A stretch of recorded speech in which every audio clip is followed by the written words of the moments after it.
Donc lorsqu'on parle de musique traditionnelle provençale ou réputée telle, on pense surtout au personnage du tambourinaire, le tambourinaire donc, qui se sert d'un gros instrument tel que celui que vous voyez à côté de moi et qui accompagne d'ailleurs la petite flûte à 3 trous, le galoubet, je précise, les deux instruments étant joués par le même musicien. En ce qui concerne le tambourin, c'est une forme de tambour qui a évolué au cours des siècles d'ailleurs, puisqu'au Moyen-Âge, le tambourin était beaucoup plus petit que de nos jours, et c'est d'ailleurs une des caractéristiques de la musique provençale d'avoir un tambourin de grande taille. Alors là, nous avons un instrument particulièrement raffiné. Depuis à peu près l'époque de Louis XVI, les luthiers provençaux se sont ingéniés à livrer des instruments satisfaisant à la fois l'oreille, mais aussi l'œil. Et donc, en principe, la sonorité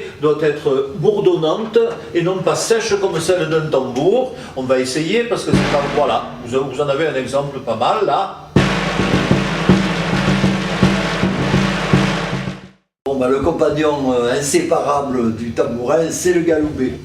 Alors ce galoubet ou flûté, c'est une flûte à bec, une petite flûte à bec à 3 trous. Alors les gens se sont toujours étonnés que l'on puisse avoir une flûte à bec à 3 trous qui puisse donner plus de 3 ou 4 notes.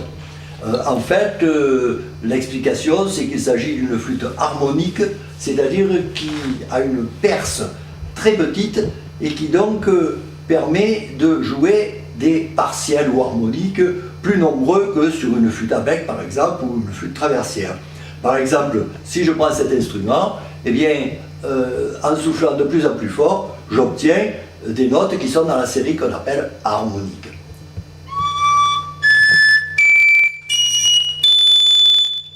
On arrive à enchaîner une étendue qui va à peu près à 1 octave et demie.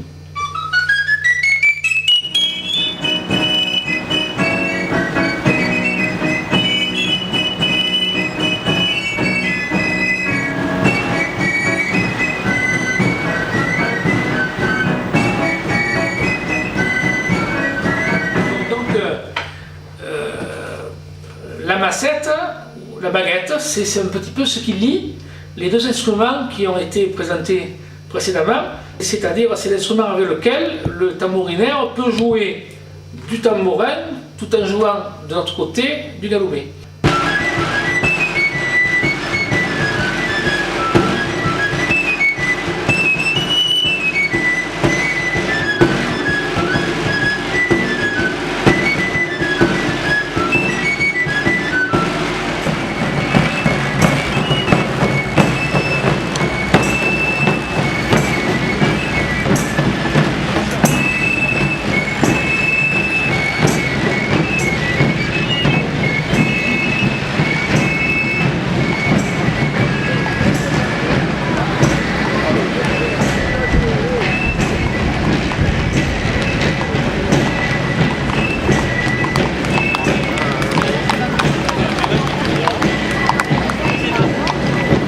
Nous allons parler de choses provençales, je vais le continuer peut-être en provençal, la langue provençale, pour faire un petit peu le lien.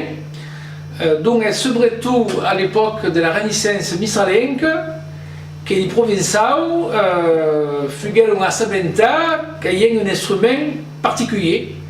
Et à cause d'une fibre cestienne, qui est des français vidal, et qui fait paraître en 1964 une libre che resta un po' come la Bible du tambourin finca un libro che fa Guillan il y a quelques années, monté savait pas si le crisier ou si faisait un crédit que le crisier fait du tambourin un instrument sous la main et spécifiquement provençal.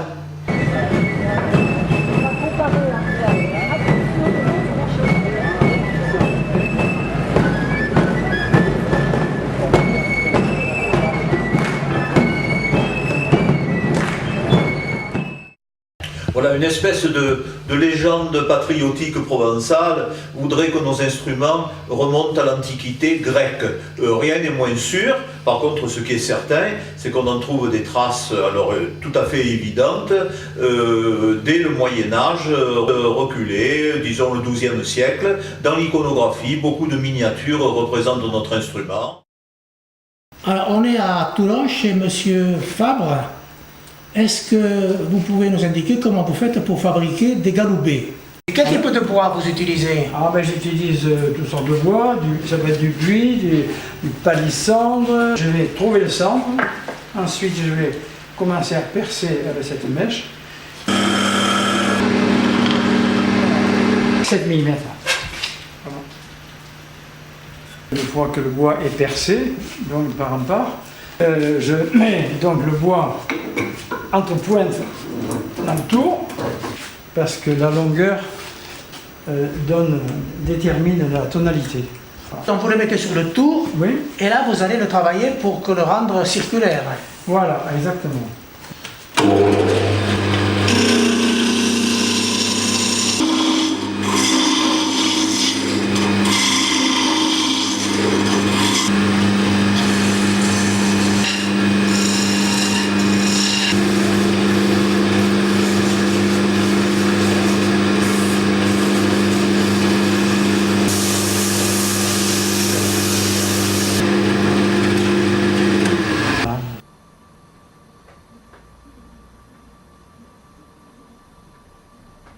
Quelle est l'étape suivante?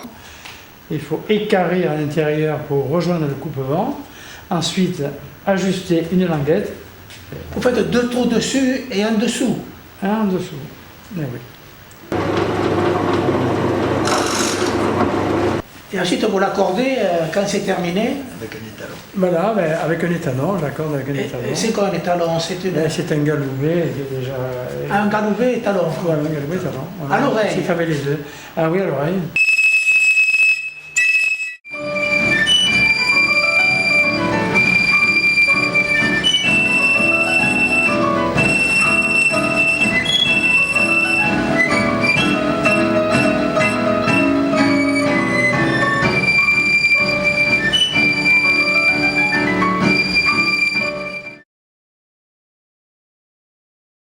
Avec la scie à ruban, je scie des planches à 7 mm larges sans raboter, raboter à 5 mm, voilà. Ici, et ensuite on fait des élégies. Les sculptures que vous appelez. Voilà. Vous sculptez toutes les planches ou quelques-unes seulement? Ah non, toutes les planches sont sculptées. Toutes les planches sont sculptées. Alors là, on a toutes les planches d'un tambourin posées sur le banc. Il manque là. Toutes sont sculptées avec des motifs différents, sculptées dans la masse. Les planches sont d'abord collées entre elles et maintenues par un serre-joint. Alors là, qu'est-ce que vous allez faire? Vous allez les... Mais là, je vais centrer le tambourin. Alors, donc, ce qui fait que l'extérieur gonfle, sur l'intérieur se rétracte puisqu'on chauffe.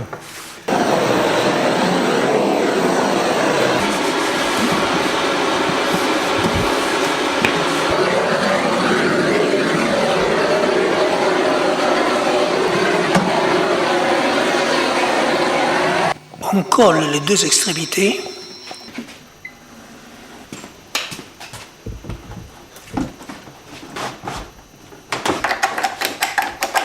Après ça, quelle va être l'étape suivante? Vous laissez sécher combien de temps?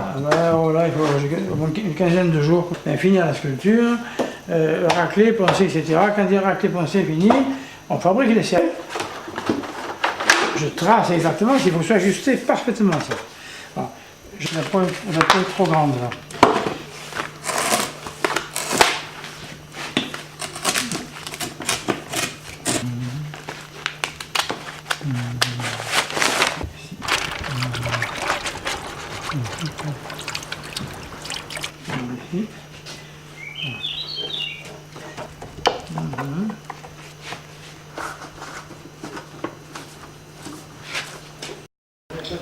Voilà le cercle rouge supérieur sur lequel on va fisser la chanterelle et les cordes de tension de la peau. Comme ça. On le réglera après.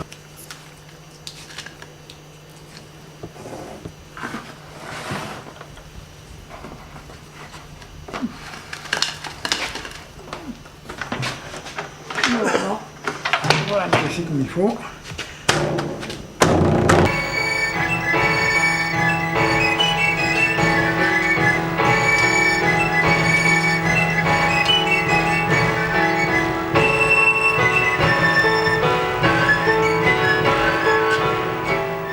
Du succès de son livre Le Tambourin, Vidal, comme on dirait de nos jours, surfait sur cette vague pour illustrer en quelque sorte, de manière pratique, ce qu'il disait dans son bouquin. Alors c'est ainsi qu'il a voulu créer une académie du tambourin, et d'ailleurs cela n'a pas duré trop longtemps non plus, 4 ans, 5 ans au maximum. Après, Maurice Guis donc, a voulu ressusciter l'Académie du tambourin sous le nom français de l'Académie du tambourin qu'il dirige toujours à l'heure actuelle. Alors, le principe de fonctionnement de cette académie, c'était celui d'une académie. C'est-à-dire qu'il y avait un nombre limité de participants, maximum 18, que ces participants étaient cooptés par les créateurs. Donc, l'académie travaille régulièrement et se produit en concert, disons, environ une douzaine de fois par an. Nous allons commencer donc par quelque chose d'extrêmement connu, parce que extrêmement beau. Il s'agit d'un extrait de Water Music de Handel